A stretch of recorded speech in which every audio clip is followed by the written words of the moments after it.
Armas 2022. Durante los meses de febrero y marzo estará presente la exposición denominada Evolución del Ejército y Fuerza Aérea, donde los asistentes podrán apreciar a través de 2 líneas de tiempo el origen, evolución y momento actual de las Fuerzas Armadas de Tierra y Aire, a través de imágenes, documentos históricos, modelismo, vehículos, armamento y aeronaves no tripuladas. Todo ello en el vestíbulo del edificio sede de la Secretaría de la Defensa Nacional. La exposición Evolución del Ejército y Fuerza Aérea es una muestra temporal pensada para sus visitantes, para que a través de ella conozcan la evolución a nivel profesional, tecnológico e institucional, que por más de un siglo han tenido nuestras Fuerzas Armadas de Tierra y Aire. En ella se encuentran los pasajes más significativos de su historia, mismos que han forjado al Instituto Armado como el ente garante de la libertad y defensa nacional. A lo largo del recorrido, la línea del tiempo explica paso a paso el desarrollo de nuestro Instituto Armado, desde su creación en tiempos revolucionarios hasta la actualidad. De igual forma, ofrece material histórico y actual que dan vida a estos episodios. En la línea de tiempo de la evolución y transformación del ejército mexicano se encuentran representados momentos decisivos en la historia de las fuerzas de tierra, los cuales han sido determinantes para que sea lo que es ahora. El 19 de febrero de 1913 se publicó el decreto 1421 por el Congreso del Estado de Coahuila, donde se faculta a Venustiano Carranza para organizar fuerzas con el fin de regresar el orden constitucional, razón por la cual el Día del Ejército es en esa fecha.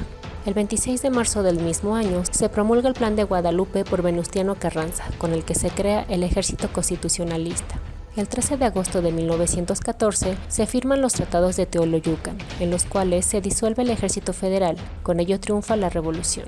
El 5 de febrero de 1917 se promulga la Constitución Política de los Estados Unidos Mexicanos. En ella se designa al Ejército Constitucionalista como Ejército Nacional, Federal y Permanente. El 1 de noviembre de 1937 se cambia de denominación a la Secretaría de Guerra y Marina por Secretaría de la Defensa Nacional. El 23 de septiembre de 1948, el Ejército Nacional cambia de denominación a Ejército Mexicano.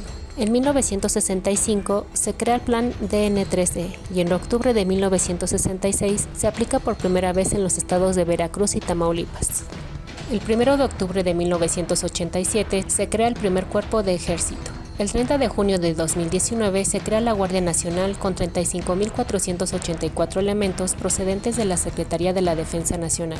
En mayo de 2020, con motivo del COVID-19, se implementa el Plan DN3E con nuevos procedimientos, tales como reconversión de instalaciones hospitalarias y distribución de vacunas, entre otros. El 13 de agosto de 2021 cesa el primer cuerpo de ejército y pasa a revista de entrada la Comandancia del Ejército Mexicano. El 5 de septiembre de 2021, el Estado Mayor de la Defensa Nacional se constituye como Estado Mayor Conjunto del Cuartel General Superior del Ejército y Fuerza Aérea Mexicana. En el año 2022, el Ejército y Fuerza Aérea Mexicanos cuentan con 319 unidades tipo corporación y 214.157 efectivos. En la línea del tiempo de la Fuerza Aérea se encuentran aquellos hechos en los que esta Fuerza Armada del Aire ha participado activamente en el rumbo de México y en su propia evolución.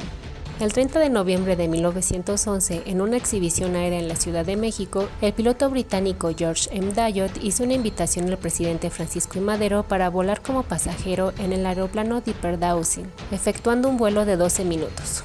El presidente Madero envió a la Escuela de Aviación Moisant Aviation School en Nueva York, Estados Unidos, a 5 subtenientes: Alberto Salinas Carranza, Gustavo Salinas Camiña, Horacio Ruiz Gaviño y los hermanos Juan Pablo y Eduardo Aldazoro Suárez para su adiestramiento en vuelo.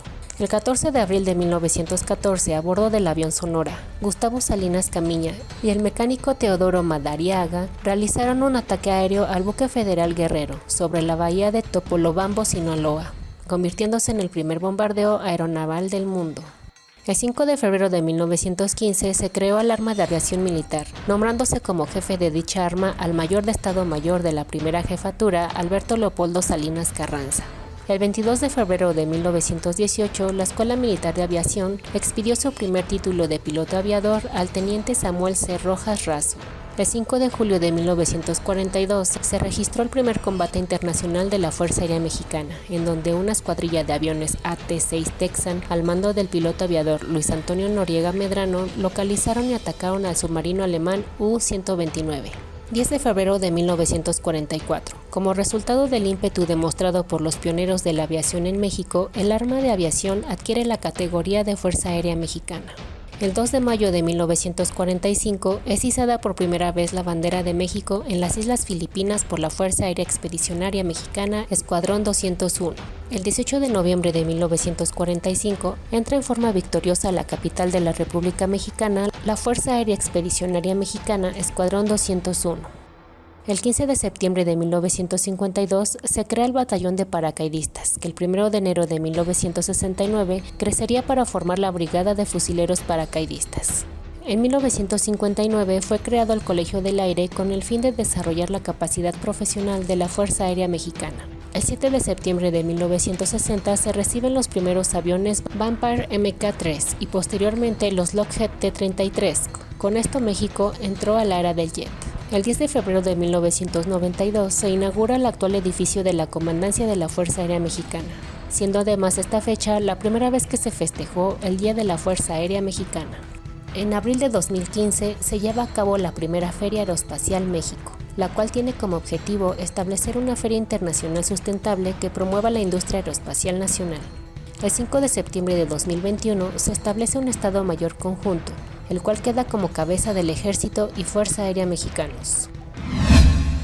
El objetivo de la exposición es que al final los visitantes se lleven consigo una visión más amplia sobre la evolución del Ejército y Fuerza Aérea Mexicanos, refrendando el valor y lealtad que siempre ha caracterizado al Instituto Armado. Esto